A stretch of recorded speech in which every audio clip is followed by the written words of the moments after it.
Hey, folks, welcome back to the Mass Business Podcast. My name is Matt Ward, and I am your host. This is where we talk about small business growth and understanding networking and referrals. I'm excited to bring you a great guest today, Shannon Ortega. Shannon runs a team of creatives who believe that stories speak a universal language. Through compelling videos and photography, they help businesses weave a story that gets real results. If you want to hear Shannon, you better be ready. Are you ready? Let's go. High five the world. I'm feeling all right. High five the world. Yeah.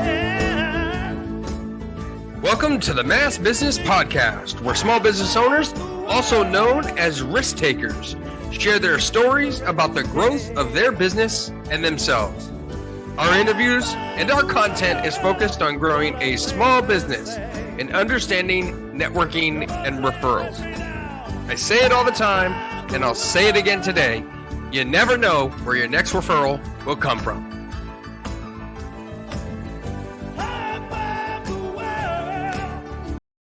Hey, show, Shannon Ortega. Thanks for joining us. I greatly appreciate it. No, thanks for having me. I'm super excited. Oh, look at that Barry White voice you got going on. I wish I had that type of a voice for a podcast or a YouTube channel video, right? Yeah, it comes Something in you get blessed with, huh? Look at that. Now, do you work? Do you like drink honey tea and stuff before you come on these shows? No, I'm actually drinking coffee right now. So Me too. Every day, at least a full Dunkin' right here. And today, it's two. And no, they didn't sponsor the podcast. Thank you very much. We're working on that. So real quick, just in a quick nutshell, 30 seconds or less, tell the audience who's listening on their favorite podcast app or on YouTube, watching on YouTube, what it is that you do at Full Frame Media. Yeah, so here at Full Frame Media, we help businesses market themselves using photo and video. Today in age, there's a lot of technology, and I feel that there's a space online for people to market themselves in a different way using video and photos. Mm-hmm. Awesome. So, so many questions about that, right? Because as a referral coach and a guy that does a ton of networking, I run into video people all the time, and what I find, it's just me and you, by the way, having a conversation here. There's no one else listening. What I find is that video people are so creative that they don't follow up. Yeah. I never hear from them. They never check in with me. They never, and as a member of the National Speakers Association, I know a lot of people that need video. Absolutely. And so the question begs, what's going on in the business mind of a professional video person to the point where it sounds like they're working in the business and not on the business? Is that a common thing in that industry? Yeah, it very much is. Most videographers and photographers, they're videographers and photographers first, where I'm a little bit different. I like to call myself an anomaly for a sense. I have a background in sales for the last 12 years. So prior to 2016, I didn't know anything about photography or videography. My last job before going full time was a sales agent for an insurance company. So because I have the inverse background, my specialty is the sales side of it, where other people that grow into the video and photography space, they have their camera for years, and their mind works differently. So that's actually an area of opportunity for a lot of creative, is the business side of I used to always tell the people, when I owned a web agency for 16 years in Gardner, Mass, I used to always tell my employees, look, we are not in the business of creating websites. We're in the business of saving people time, right? And I always asked why they chose us. And the number one reason was they couldn't get a hold of their current web guy. Now, I was the tip of the spear. I was the salesperson. I was the networker. I went to every networking event feasibly possible, right? All throughout Central Mass, Boston, and everything like that. And I always told my team, you got to reply within 24 hours. That's just our thing. I don't care what it is. You got to get back to them within 24 hours. And it's a mindset in the way you set up a business that ensures that you do that. Because if you're chasing the sale all the time and then you're working the sale, you can't chase the sale at the same time you're working the sale. Mhm. It's conflicting. It's why you see contractors show up to networking groups, they get a bunch of business and then they never come back because they're hammering the nails, right? I tell people all the time in the Am Spirit networking groups that I help build in Massachusetts, I tell them all the time that if you're looking for a contractor, look for someone who actually has a salesperson on the team, right? Because then they can follow up. Their job is sales. That sounds like how your company is structured, right? Absolutely. It's I'm really big on relationships. In fact, a lot of the big jobs that I've had in the past were because I've had a relationship with the people that were the decision makers. So my main thing is building a relationship with a potential client, because I don't want to be salesy. I don't want to come across salesy or just because I've seen that in the past. I'd rather sit down with you, have a cup of coffee, and you tell me how your business is going. Eventually, you'll remember me as the video guy, and you're gonna call me. So it's a I love different approach. it's I swear we were raised together. Like that I don't meet people like that. And so so we have to meet in person because we have to have a cup of coffee because that's gonna happen. That's totally gonna happen.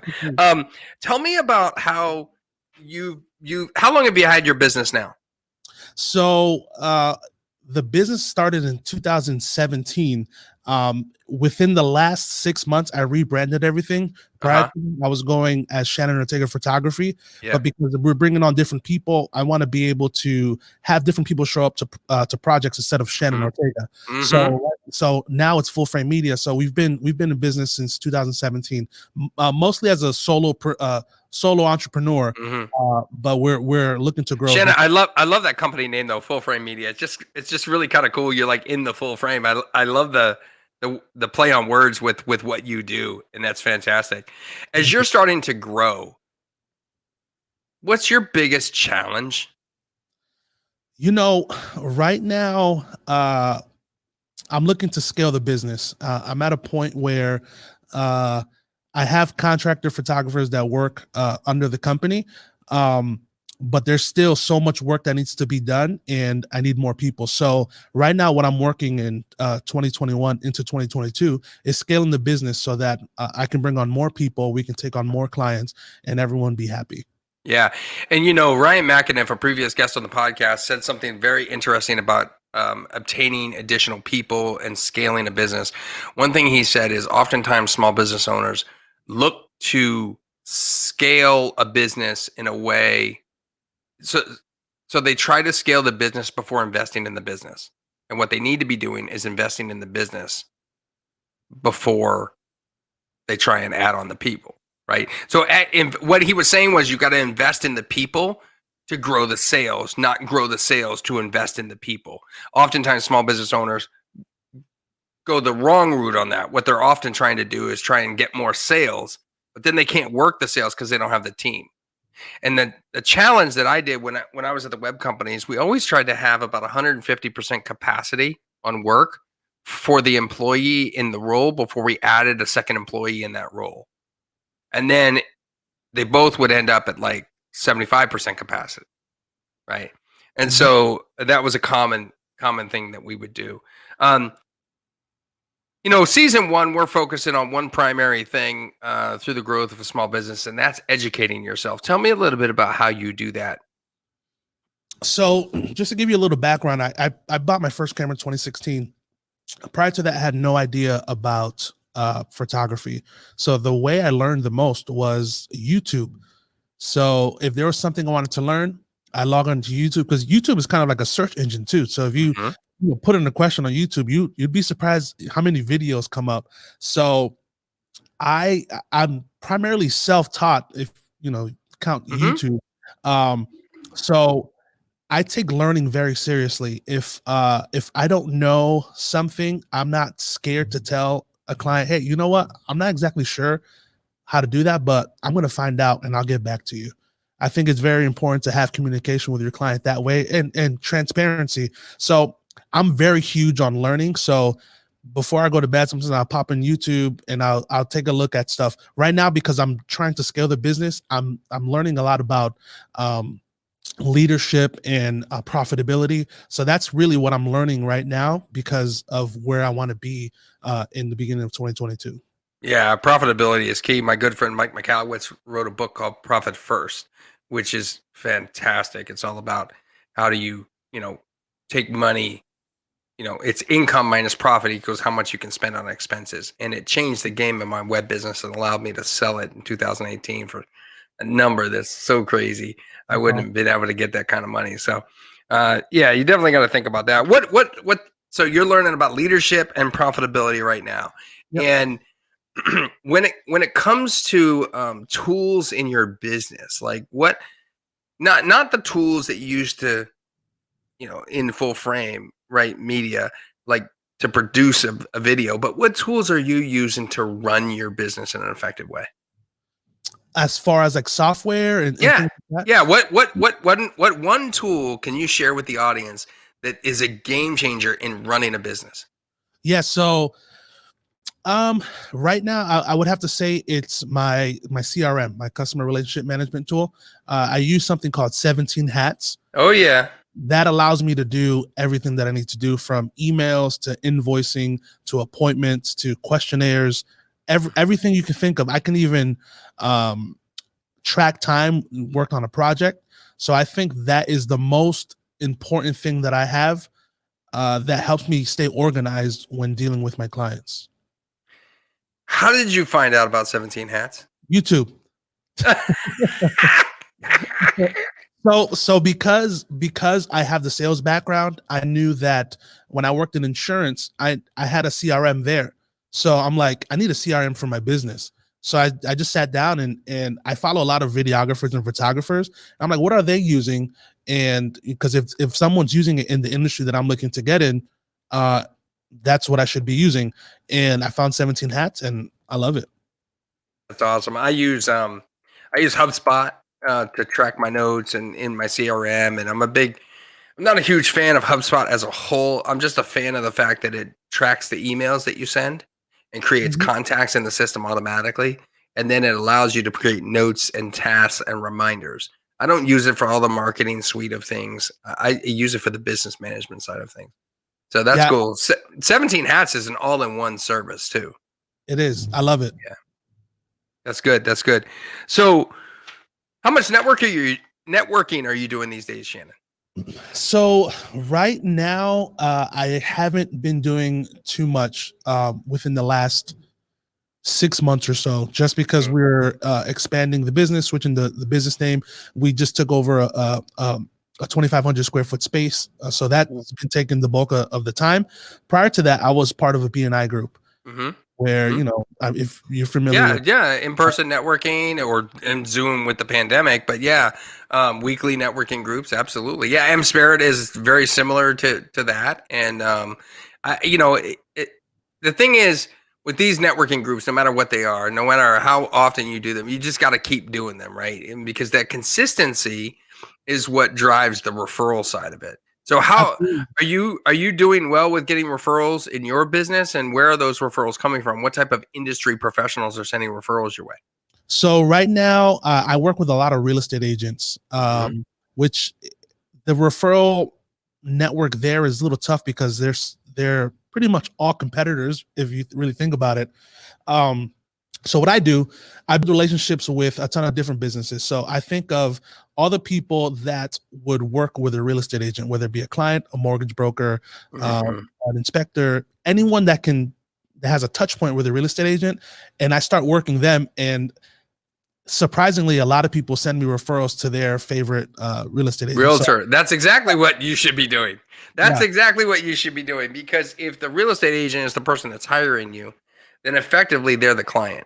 So you want to go to the source of the referral who can connect you to the agent, which is in fact the mortgage professional, the title attorneys and closing attorneys in Massachusetts, the staging, the home stagers, the people like that.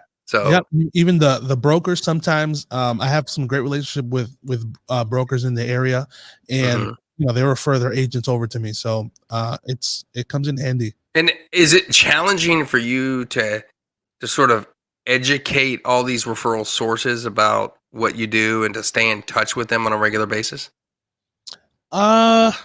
Yes. Yes and no. So it's important to educate the referral sources so much because I'm a photographer that focuses on business. I still get a lot of referrals for other things that I don't do. So one thing I do is like newborn photography. Mm-hmm. That's something I've never been interested. But from time to time, I'll get a referral for, hey, this person just had a baby. So it's educating as like, hey, this is kind of what I focus on, where I still do wedding photography and family Mm-hmm. photography on the other side. But the most thing that I'm growing right now is the business side. So it's constantly having that Mm-hmm. conversation. Hey, this is what I'm looking for. These are the type of clients I'm looking for. So, keep a lookout for something like that. As a small business owner right now, and just being fully authentic to the audience, because here's the thing, I know the answer. Well, I don't know the answer, but I know the answer is the same problem other people listening are having or watching on YouTube. What is your biggest challenge as a small business owner today? Today, my biggest challenge is relinquishing control. Uh, Hmm. because I've been doing it by myself so long. As I'm building and bringing on new people, relinquishing control it's a challenge because really it's my baby. It's Hmm. my creative vision. I've been doing it a certain way, but Hmm. in order to scale the business, I have to be able to let go of the reins in order for it to grow. So I just brought on an admin, and for the most part, I've always done my own schedule. Hmm. So we had a one-to-one, and she was like, Shannon, you did your schedule for all next week. Why did you bring me in? I'm like, I was like, bear with me. I've been doing it for so long this way. So that's one of the things of kind of letting go of some things so that I can focus on other things that I haven't been able to focus on. Yeah. One thing I mentioned on a previous podcast is my philosophy on delegating work and offloading work is to trust but verify. That's the issue with the controlling piece, is that there's this concept in our head that no one will do it as good as I can. And that's probably true. I will validate that that's probably true. But done is better than perfect. And as small business owners, we often don't get other things done because we're too busy controlling these other things. So we control A and B, but C, D, E, F, and G aren't getting done. Absolutely. You said a really powerful thing that I had to sit down and kind of look at a couple years back. Done is better than perfect. When I was working in insurance, I was doing photography part time, and I'm like, I got to get this camera because this camera is gonna get my production value a lot better. Or I got to get this lens, I got to get this and that because it's going to be so much better. Until I realized that a lot of clients, they're not looking for the best. They're looking for reliable. They're looking for professional. They're looking for trustworthy. Um, not, and I'm not saying that to excuse the lack of perfecting your craft, but if you focus on relationship building, if you focus on professionalism, if your quality is 80% there, the client's going to forgive that because they trust you, you're professional, and you're still giving them a good product. So I think that's something that I had to Mhm. grasp, that done is better than perfect. And I just had to get out there and do. Well, that and I mean, 80% of what you're looking for is probably 140%, 150% of what the client's looking for. Like, oftentimes trying to be the perfectionist isn't what the customer's even looking for, you know? And the camera, to your point, the camera's the equipment, right? If I'm the customer and you're doing a video for me, the type of video camera that you use is completely irrelevant to me. The product that you produce is 100% relevant. And that goes to your point early on when we talked about the storytelling piece, which is that's the most important piece to me as the client. It's not the camera. I don't hire you, by the way. I would never hire you because of the camera that you own or bring to the job site.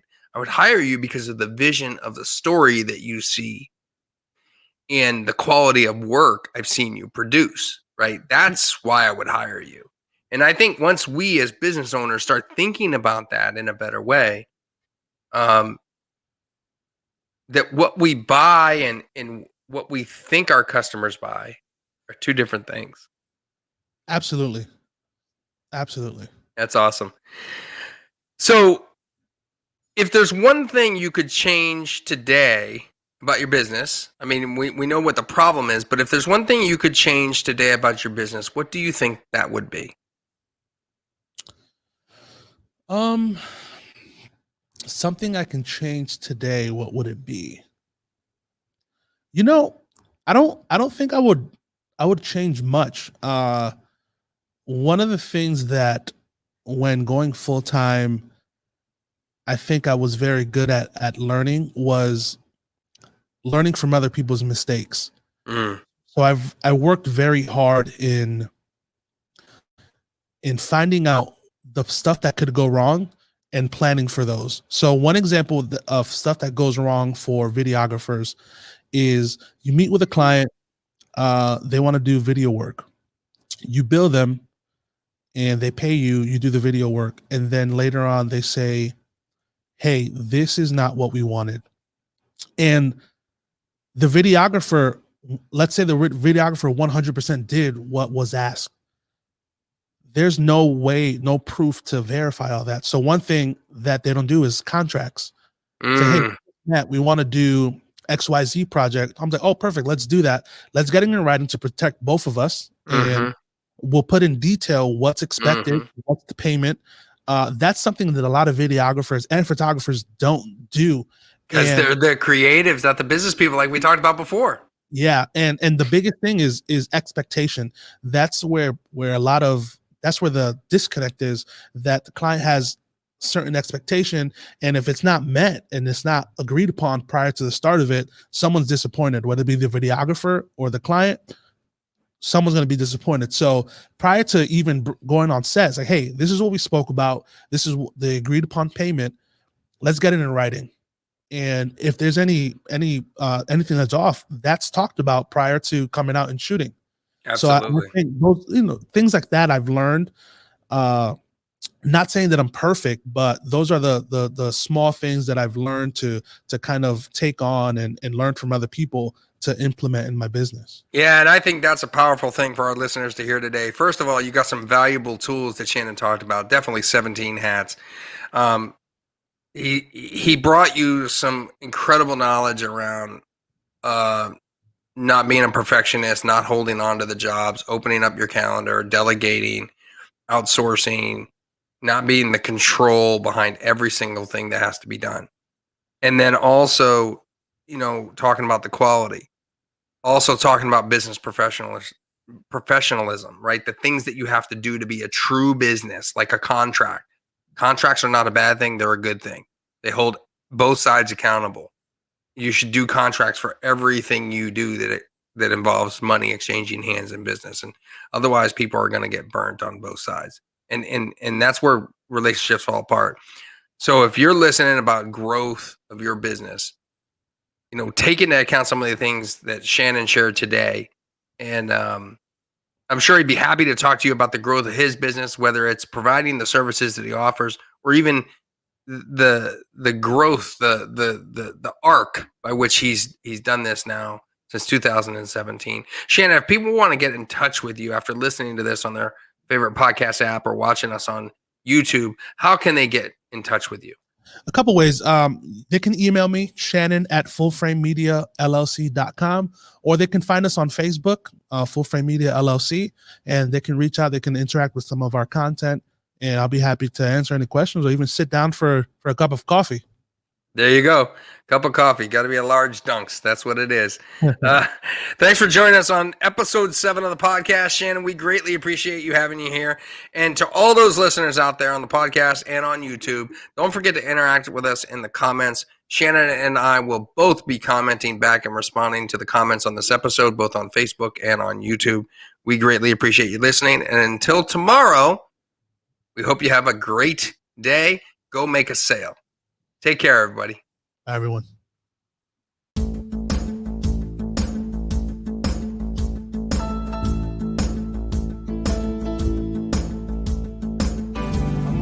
waking up this morning, gonna grab myself a smile. Thank you for listening to the Mass Business Podcast, where we focus on growing a small business and understanding networking and referrals. Don't forget to like on your favorite platform and share out this podcast. This show has been produced by Heather Grant, music by Celtic Kelly, all rights reserved. I'm your host, professional speaker, author, and word-of-mouth referral consultant, Matt Ward. Don't forget to live happy, smile a lot, and high five everyone around you. Feeling alright. High five the world. Yeah, yeah, yeah. High five the world. Make a difference today. High five the world. What a thing to say. Do you feel what I'm telling you? There's really nothing to it. It's just an attitude.